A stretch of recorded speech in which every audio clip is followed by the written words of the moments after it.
Did you guys see me? Did you see me with that? I didn't either. So, Kat, can you fix that? I'd appreciate it. Was I? Are you sure? You sure? I thought that was just like a pig on the slop is what I was. I thought that was just a little hefty. Yes, the trough. Good morning, everyone. Welcome to Unity of Springfield. Yay! How is everyone this day? You know what's cool? No rain. Like no cold rain in my face. I really enjoy that about today. That's wonderful. So I would like to say welcome, and I would like to say that these beautiful flowers, take a look. That's behind Clay. They are provided today by Sue Baggett Day in celebration of our precious Dee Richardson's upcoming birthday. The words are hard. Happy birthday, Dee. If you would please stand and join us in our first song of the day, that is God is All There Is by Eddie Watkins Jr. 1, 2, 3, 4.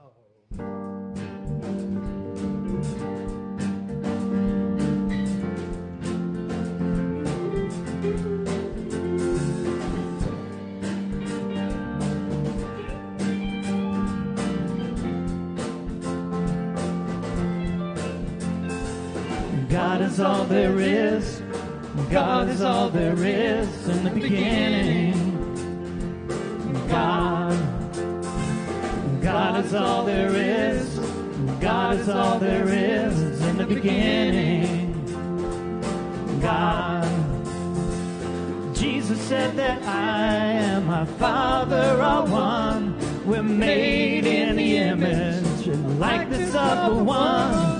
If God is who we are, let God be what we show. Let's see the God in every face, everywhere we go.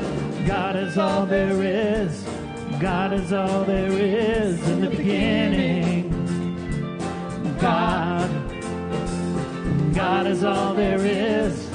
God is all there is in the beginning. God. Your mind is divine and the garden of your soul. Plant love, faith, and happiness and witness what unfolds from the power of creation reflected in your eyes. We see heaven right here on the earth. Live in paradise. God is all there is. God is all there is in the beginning. God is all there is. God is all there is in the beginning. God. I'm the intelligence of unity. Ins and outs, the ups and downs, and everything in between. I'm the intelligence manifesting relativity. The power of creation is a gift to you and me. God is all there is. God is all there is in the beginning. God is all there is. God is all there is in the beginning. God is all there is. God is all there is in the beginning. God is all there is. God is all there is in the beginning. God. Yeah. Hot dog. So, if you would please join us in our statement of faith. All together now. There is only one presence and one power in the universe and in my life. God the good, omnipotent. We've got a lot of Daniel Nahmot today, which is awesome. I think, Baylor, you said this was the first one that you had heard. No, it was More Than Enough. More Than Enough. That's in Sacred Love, though. Oh, goodness. We're going to do some Sacred Love. Awesome. They're all good. They're all good. They're all good. Yes. It's a classic. Classic Unity. Classic. So please join us in Daniel Nahmot's Sacred Love.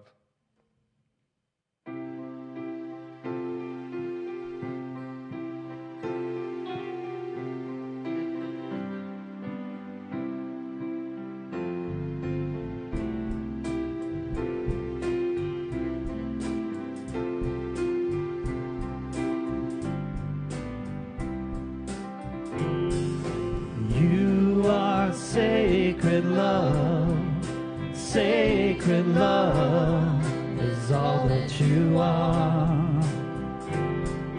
You are sacred love, God. Sacred love is all that you are. You are sacred love. Sacred love is all that you are. You are sacred love. Sacred love is all that you are. Show the way, God, show the way. I want to live in such a state of grace. Lead the way, God, lead the way. I want to live in such a holy place. Such a holy place. You are blessed peace. Blessed peace is all that you are. You are blessed peace, God. Blessed peace is all that you are. Show the way, God, show the way. I want to live in such a state of grace. Lead the way, God, lead the way. I want to live in such a holy place. Such a holy place. You are deepest joy. Deepest joy is all that you are. You are deepest joy, God. Deepest joy is all that you are. Show the way, God, show the way. I want to live in such a state of grace. Lead the way, God, lead the way. I want to live in such a holy place. Such a holy place. You are sacred love, God. Sacred love is all that you are. You are sacred love, God. Sacred love is all that you are. Sacred love is all that you are. Sacred love is all that you are. You may be seated.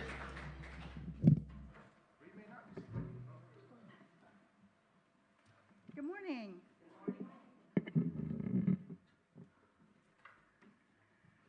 Please check in on Facebook and tell your friends and family that you're right here at Unity of Springfield. And then please silence them or turn them completely off. We are currently asking that whether you've been vaccinated or not, that while you're in the building, you wear a mask. And I do want to give a shout out. I don't see him this morning, but Don Fredrickson has had a big birthday this week. And if you see him, please wish him a happy birthday. So happy birthday, Don. 91 years old, and you wouldn't know it.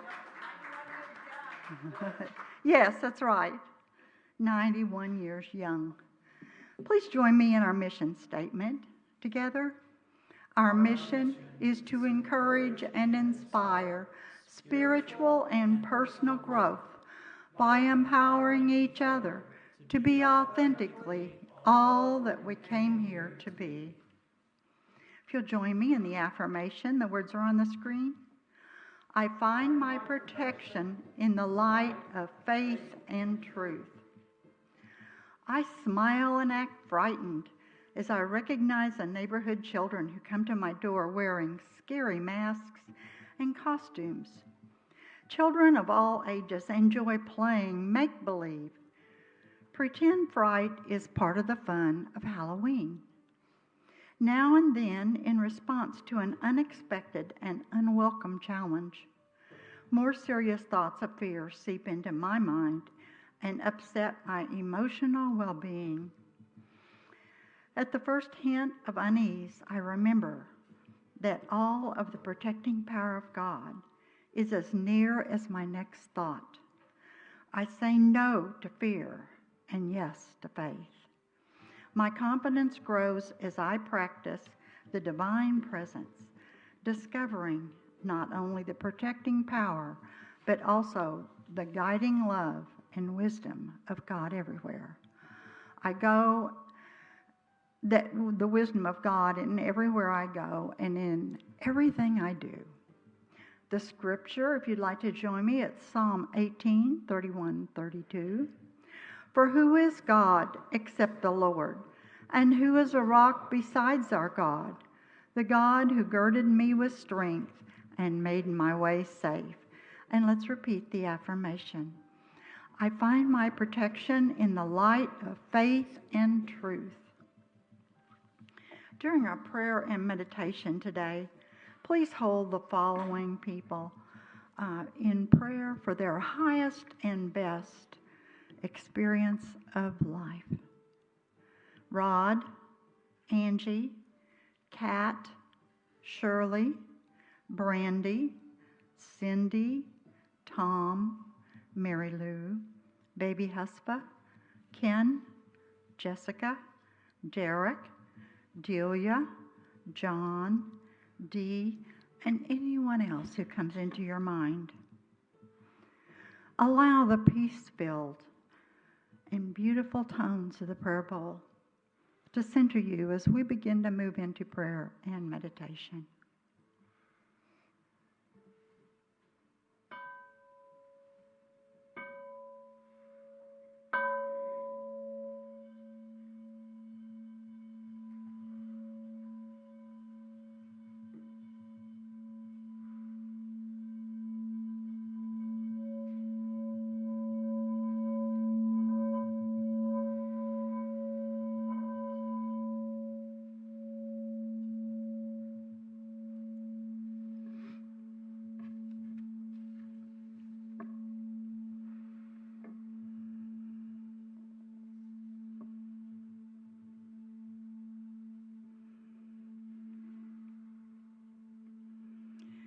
As the sound and the vibration from the prayer bowl begin to fade away, we center our minds on the Christ presence within each and every one of us. God is everywhere present, in us, as us, and through us.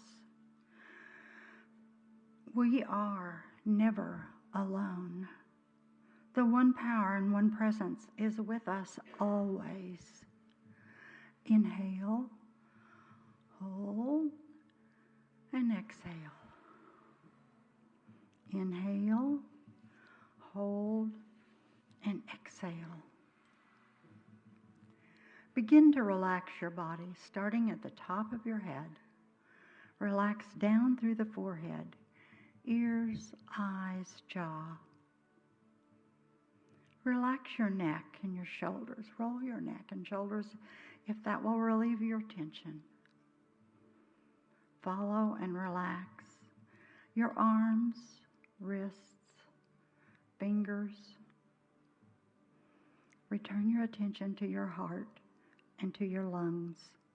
Relax your chest, abdomen, thighs, knees, calves, ankles, and toes.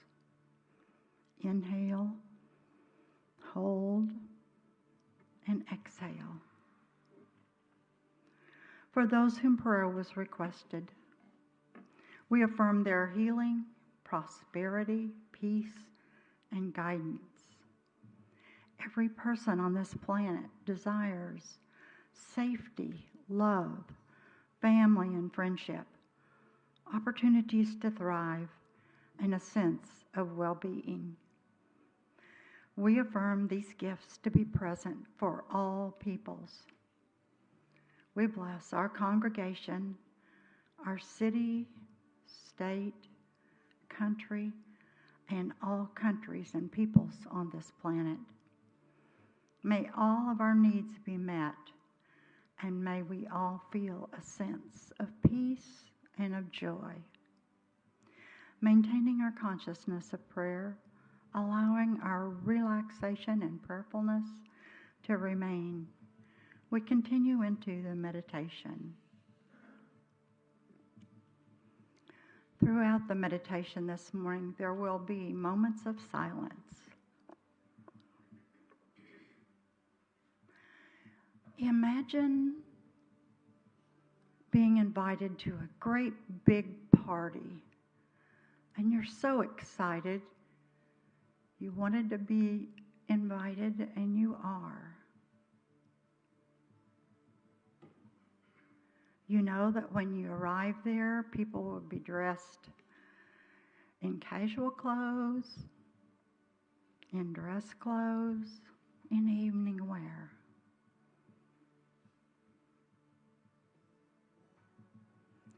When you walk into this large room, there are tables all set for dinner.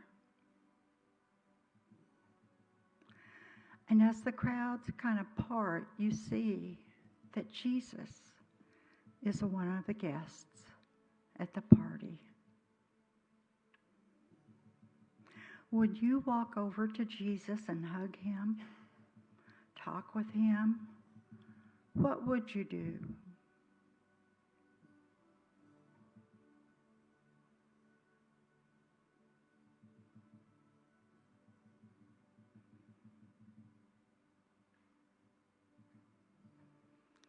What would you ask Jesus?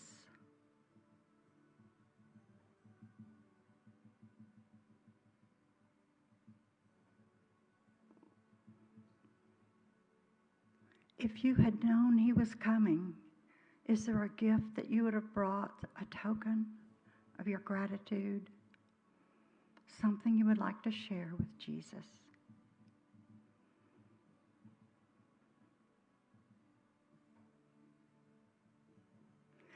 What do you think Jesus would say to you in the silence?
Let's talk masks. I keep leaving mine up here every week when I go down, so I have to keep grabbing a new one.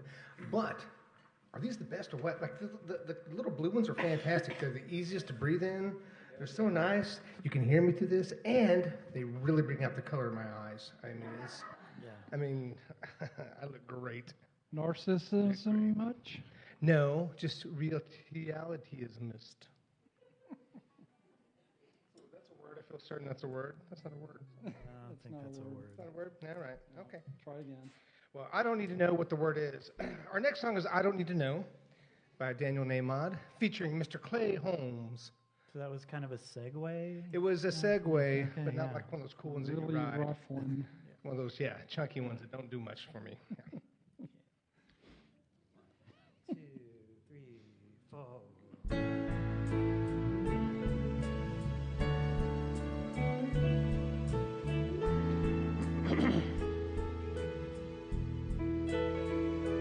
things go wrong, it's natural to wonder, what celestial rule did I break?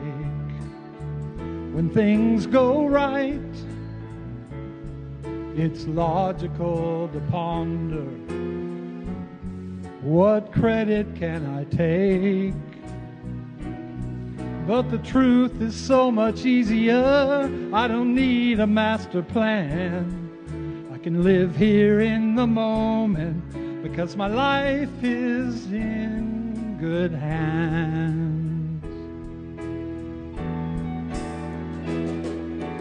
I don't need to know where the wind blows, 'cause God knows. I don't need to know what the future holds, 'cause God knows. I need never know how pain ends, how my heart mends. I can just let go, 'cause God knows.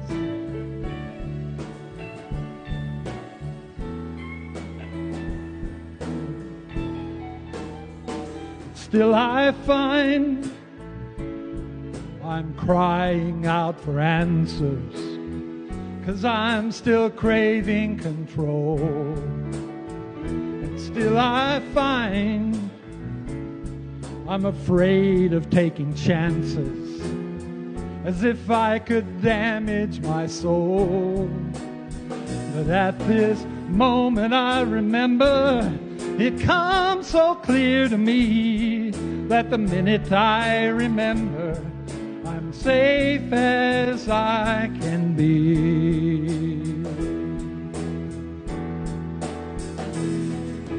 I don't need to know where the time goes, 'cause God knows. I don't need to know what the future holds, 'cause God knows. I need never know how pain ends, how my heart mends. I can just let go, 'cause God knows.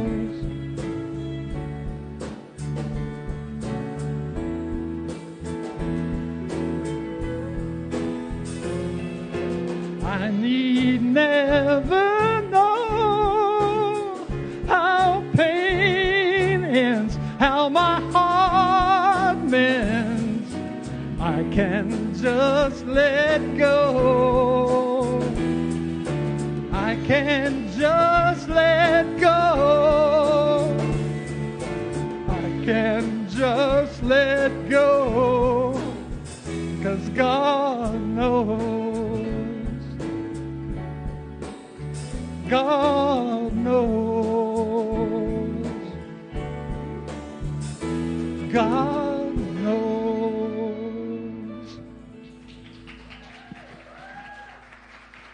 Mr. Clay Holmes.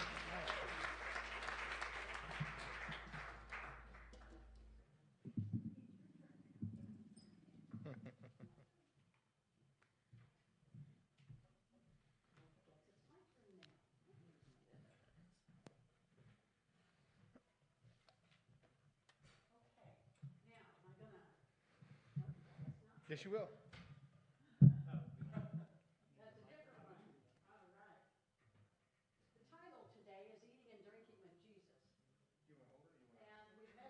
Jesus a moment ago, so it's logical that we move right on to something else. So I hold this, huh? You can. You want a microphone? I don't hit you with it. I hold you. Okay. You can throw it at Clay. I'll throw it at Clay. Do you want to stand? Oh, huh? It really doesn't matter. I can do one or the other. If I get too far away from my face, somebody wave at me. Because You have to have a little bit of distance there, but not too much, I guess. So we're going to eat and drink with Jesus today. Actually, I'm talking about two miracles, two of Jesus' miracles, one eating, one drinking. And I guess we ought to, and I was given this thing, and I really messed this up before, so we'll see how I do this time. And I think the next slide is, this is a picture, an image of Dr. George Lamsa. Dr. George Lamsa was the Bible teacher for my husband when he was in Unity Seminary. He was gone by the time I went there, about a decade later. He was off on the world lecturing and teaching and so on, but I have put here some slides that tell about his background. Now, I don't know if you can read that. I'm not sure I can, but I have a cheater copy here that I will read from. Whoops. Dr. George Lamsa was born and raised in the Near East, where biblical traditions and religious mysticism are the strongest. He believes that his homeland in the mountains of Syria was actually where the Garden of Eden was. Now, that's his belief. And he was born and raised in the area where Jesus was, and his first language was Aramaic, same as Jesus Christ, same as Paul, same as many of the old Bible greats. Now, I want to mention a word or two about the significance of that, because I have taught people English from all over the world. And they've come from everywhere, all over the world, and I've taught them English. And the reason why, in fact, one student of mine was from China or Japan, I don't remember exactly which, but her career in that country was teaching English in that country. So she retired and came to the United States to learn English from me at the end of her career of teaching English. Now, why would she do that? Because her English came out of books, definitions, and stuff like this. To learn real English, you have to be born and raised here. The subtleties of any language escape all the people who are not born and raised there. Now, the reason why I'm getting into this is because Bible interpretation and Bible translation has been done by people who are not raised, nor did they speak as their first language the language of Jesus Christ or Paul or most of the other people that we find in the Bible. That is significant because Dr. George Lamsa spoke that language and knows the subtleties of that language and knows the culture, the history, and the traditions of the people as well. So when he translates something, he does it strictly from Aramaic, and when he translates something, he does it with the full understanding of you and I of this language. Now, the reason why that's significant is the fact that English is a living language. Many of the languages in the world are not. They're dead languages. But English is a living language. It continues to grow and continues to evolve. One example is our Webster's every 10 years has a whole lot of new words in it. Now, the reason why it's a living language is because it's connected to the pop culture, very strongly connected to the pop culture. And when you are not born and raised in this pop culture, then you don't know what's going on in this pop culture. So the reason why I'm talking about George Lamsa today is because he knew about that culture. He knew about those people. He knew about those traditions. He knew about that history. His work became known as the Lamsa Bible and has kept translators busy, kept him busy lecturing all over the United States and Canada for many years. No other man could have written his books because no other man with Dr. Lamsa's background has a similar knowledge of the biblical traditions and the biblical times. Born and reared in that same part of the United States, George Lamsa became interested in tracing the Bible back to its source. And that's where he devoted his entire life, to continuing that work.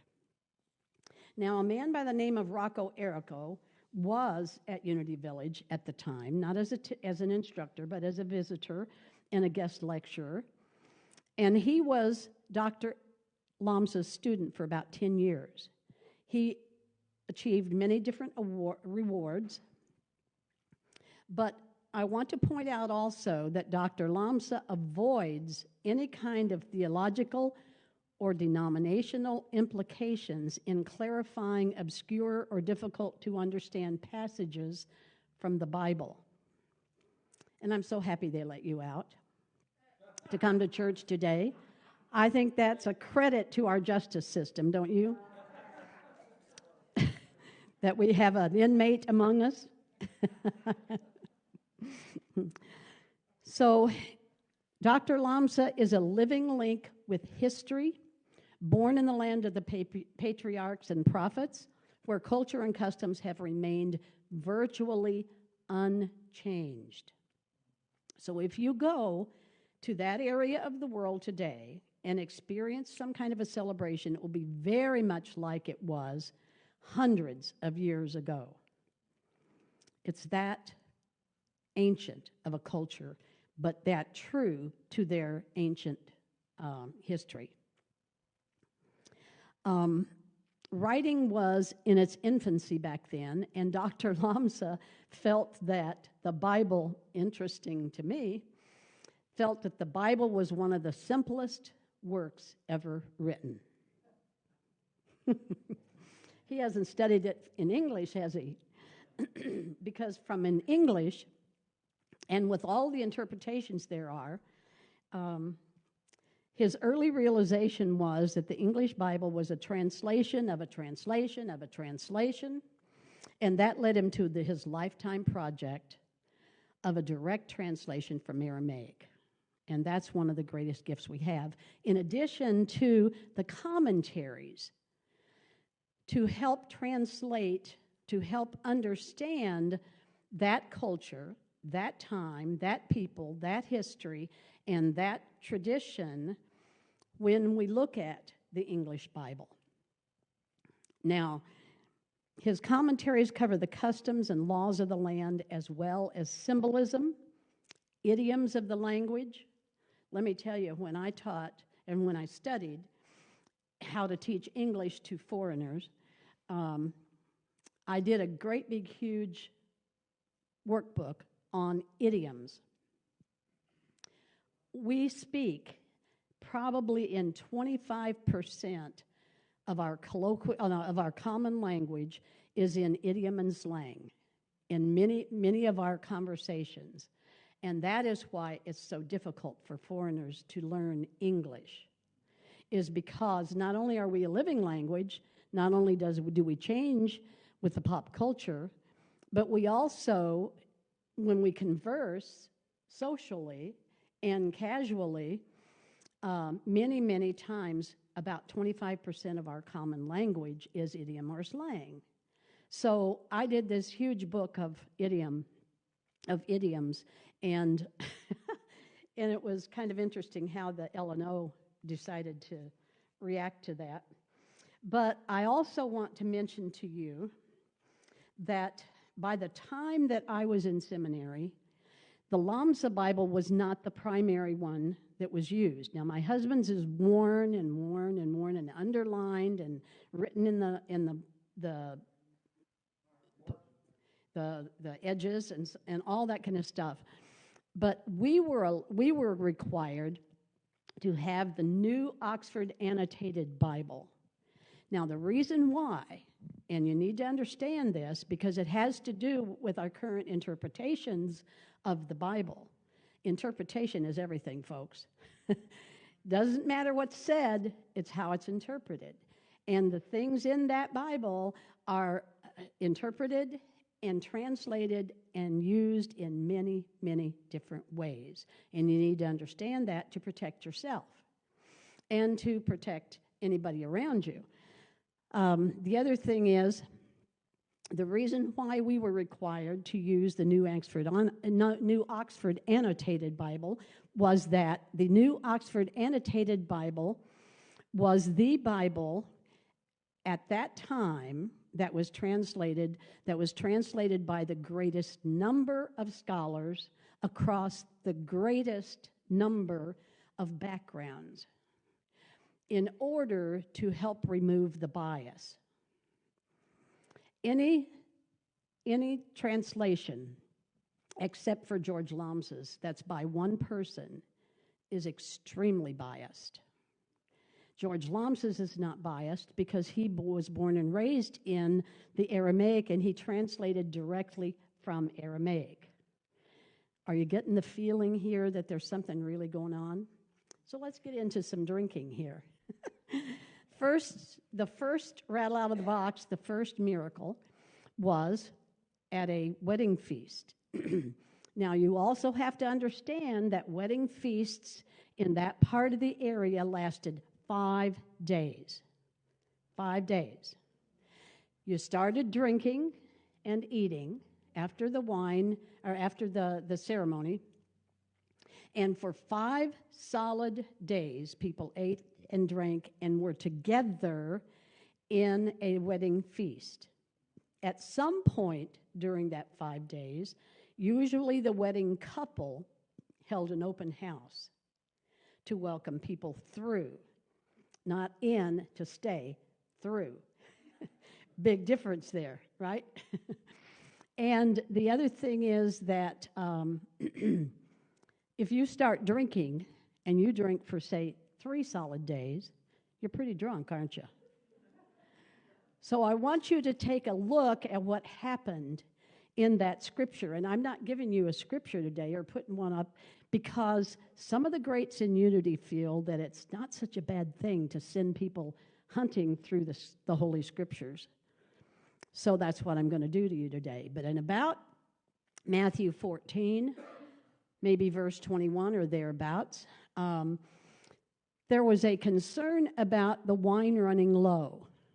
Okay, and so somebody said something to Jesus' mother. Jesus' mother called upon Jesus and said, will you help them out? They're running out of wine.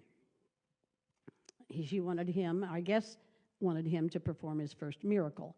So that's the way the scripture goes anyway, the interpretation goes. So what happened is that he said, it's not my time yet. My time is not fulfilled. It's worded different ways in different translations. And she asked him to help them out.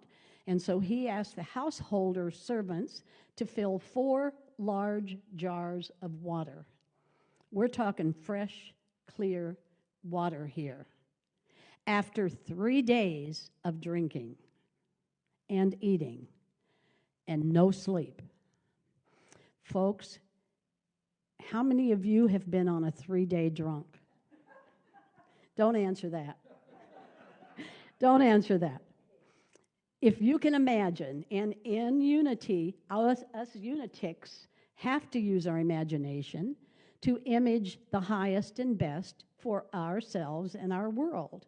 So use your imagination and imagine what it would have been like about the 3rd or 4th day after people started drinking.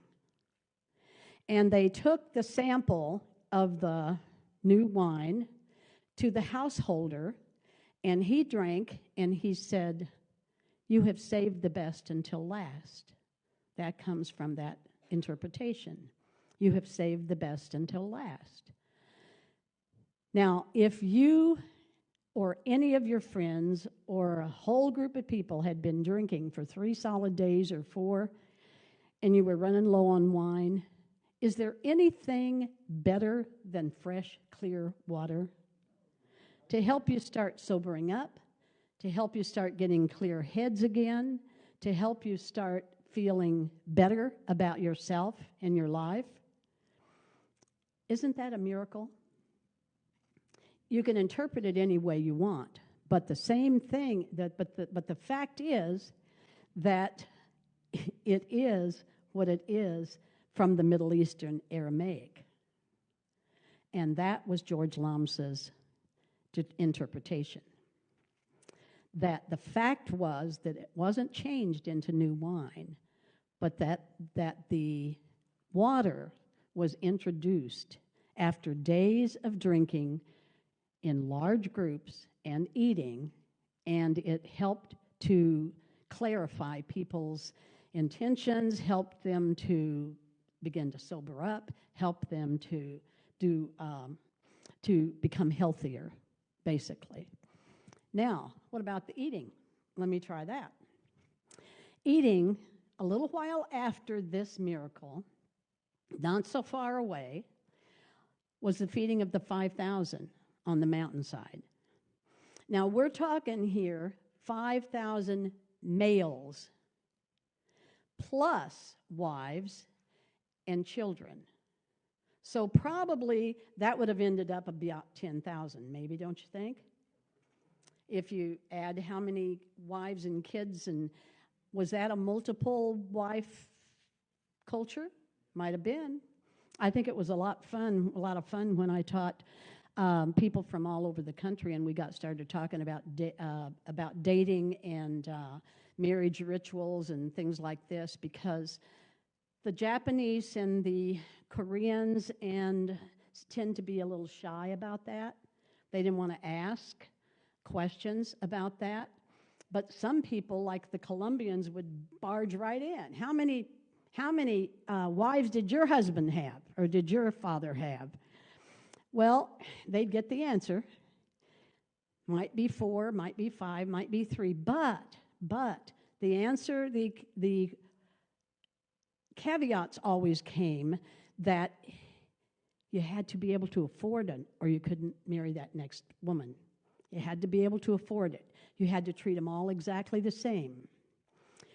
You could not spend one night with one and not spend the next night with a different one, and so on. Now, anybody here married think it would be fun to have 3 or 4 wives? Anybody who's been married, if you think that would be a nice trip to have 3 or 4 wives, you're kidding yourself. You're kidding yourself. You would have so many people nagging you. You would have so many people wanting things from you. You would have so many people wanting to spend time with you that it would be a royal confusion. But let's go on to the food. They had sat there on the hillside, 5,000 males with their wives and their children. They had sat there all day listening to Jesus preach. So it got late in the day, and the disciples said to Jesus that the people were getting hungry. And so Jesus told them to scout around and see what they could find. Now, this is a hillside. There are no drive-throughs. There are no inns. There's no restaurant to go sit down and have a bite to eat or carry out anything. Nothing like that on that hillside for probably about 10,000 people, counting the wives and the children. But see, wives didn't count. In the Bible, wives didn't count a whole lot. We're still fighting that battle, aren't we, women? We're still fighting it. Men, look out. If we gain more power, then you better duck, because there is a blessing coming, and it might be one you want to duck. But at any rate, they scouted around and they found 5 loaves and 2 fish. 5 loaves and 2 fish to feed these hungry people. Of close to 10,000 of them, including wives and children, okay? So Jesus had the 5 loaves and the 2 fish, and he blessed them. Now that is a prayer I would like to hear. I would really like to hear that prayer, because that prayer made a big difference in some lives. That's the kind of prayer that you and I need to be making, and that we need to be hearing, and that we need to be promoting in our world today. Now, let me get in a little bit more to that. Can you imagine how the people dressed back then? Can you imagine the robes that they wore and the big cummerbunds around them? Can you, in your mind's eye, imagine how that would have been, what that would have looked like? Okay, so there were 5,000 men, and then there were their wives and children, and they were all dressed in these big robes with big cummerbunds. Let me explain to you here again Dr. Lamb's explanation of the culture. No family would have ever left home without enough food to feed their family for the journey. It would not have happened, folks. It would not have happened, and it did not happen. What happened was that when people went on a journey with their families, in the large robes that they wore and the large cummerbunds that they had all kinds of food and goodies stuffed in the cummerbunds and even inside the robes, in perhaps pockets or by strings or something. Never would an Eastern family have gone on a trip without food for their family. It just did not happen. There were no drive-thrus, no place to get something to drink or eat. So what happened? What happened was that 5 loaves and that 2 fish were blessed by Jesus. He didn't ream them out. He didn't say, "What do you mean? All we have is 5 loaves and 2 fishes? Can't you do better than that, disciples?" No, that's not what he did. He blessed what he had. Good lesson here for us. He blessed what he had, and as they began passing out those 5 loaves and those two fishes, the hearts were opened and changed of all of those people who were there with their family and sufficient food for their family for the journey. So as you take a bite, you leave a couple more. As you take another bite for your child or for your wife or something, you leave a couple more. And that happened all over that mountain that day. Let me ask you, which would have been a greater miracle? To have multiplied 5 loaves and 2 fishes, or to have opened the hearts of those people who had the food anyway, because the culture was such that they would never have left home with their families without sufficient food for the journey? Which would have been the greater miracle? Interesting, isn't it? Interpretation is everything in the Bible. Interpretation is everything. You and I have been beaten over the head with interpretations without realizing it, maybe sometimes. You and I have been criticized, we've been held down, we've been limited, we've been held back by interpretations of the Bible. We have been, in many ways, mistranslated. The Bible has been mistranslated many, many times. That's why George Lambsa says he feels like the English Bible is a translation of a translation of a translation. And let me tell you, there's a statement that says something's always lost in translation. And when it goes 3 or 4 or 5 times, then a lot is lost. So if you get what I'm saying, there are, and these 2 stories are in at least 3 of the Gospels. When there are stories in 3 or 4 of the Gospels, that means they are really, really important.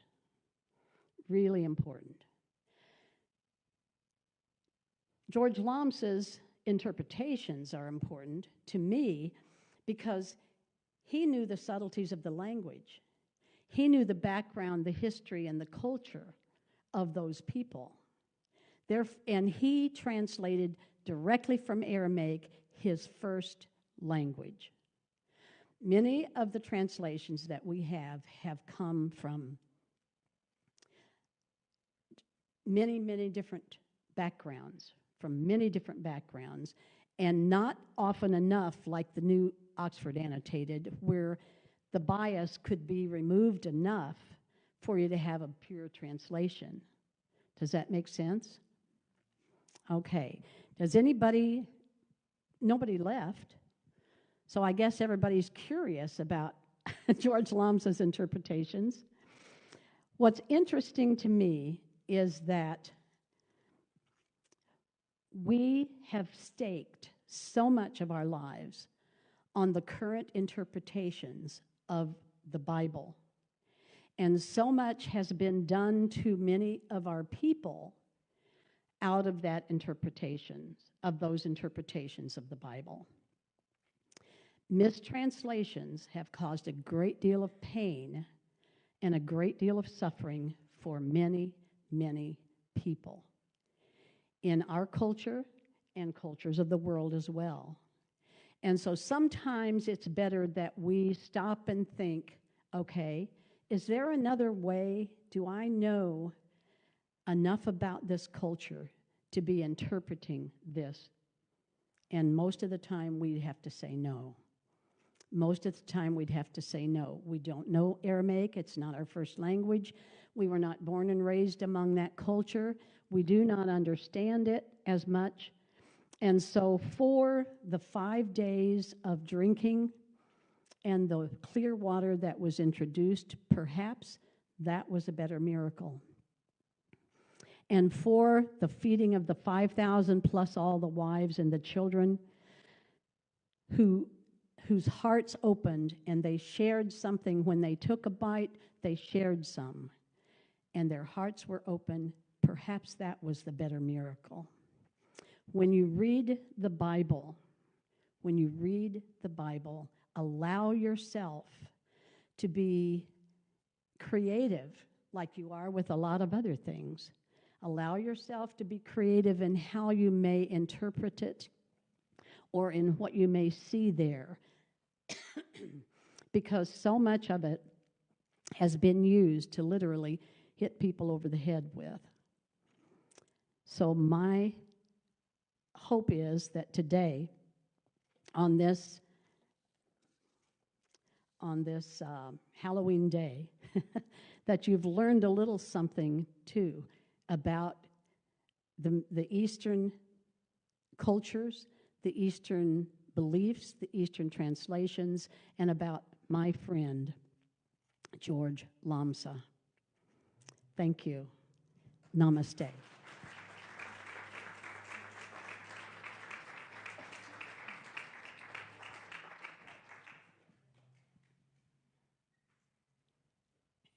You want this back?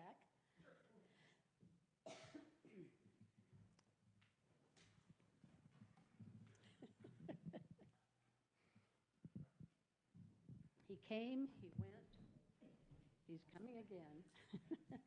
All right. So once again, we have Clay singing.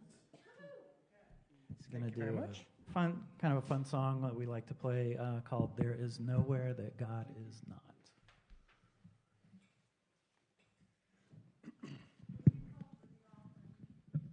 Oh. Okay. Call for the offering. Good idea. You want to do that, Mitch? Sure. If you would all please join us in our blessing of the gifts that we have today.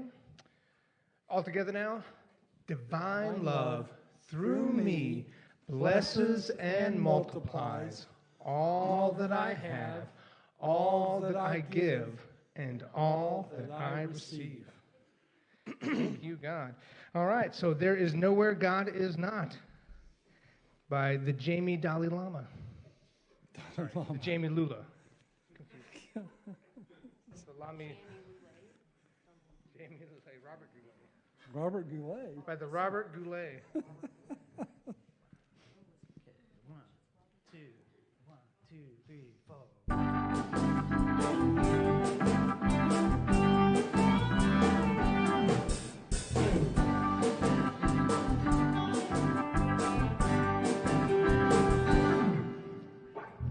Sometimes I forget where I come from. Sometimes I forget where I'm going to. Sometimes I get so confused and lose my way. Sometimes I know you feel the same.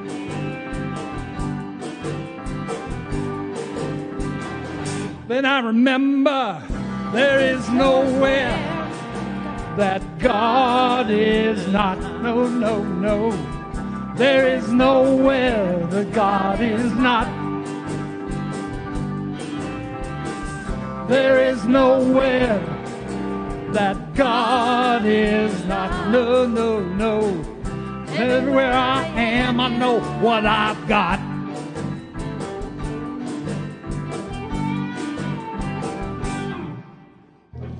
Sometimes I believe in what I see. Sometimes I believe what I perceive. Sometimes I get so confused and I lose my way. Sometimes I don't know what to say.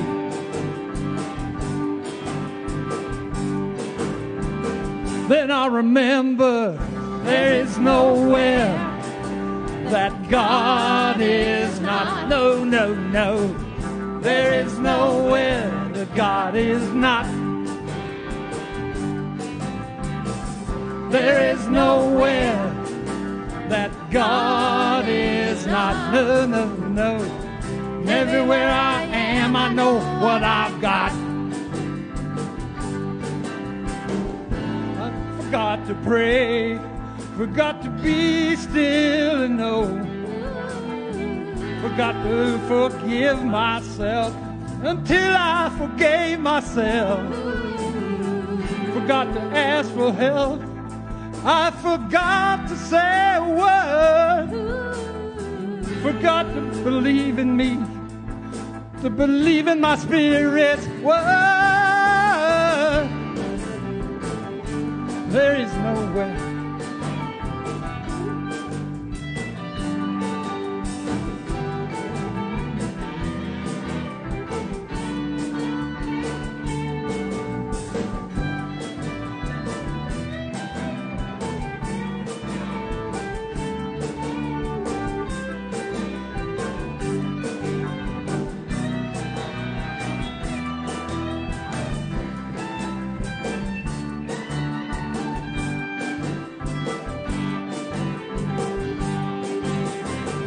Then I remembered there is nowhere that God is not. No, no, no.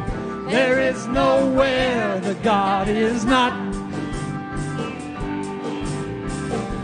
There is nowhere that God is not. No, no, no. And everywhere I go, I know what I got.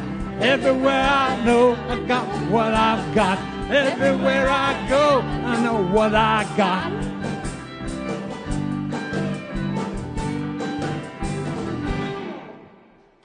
Thank you. Awesome. You sounded really good on it.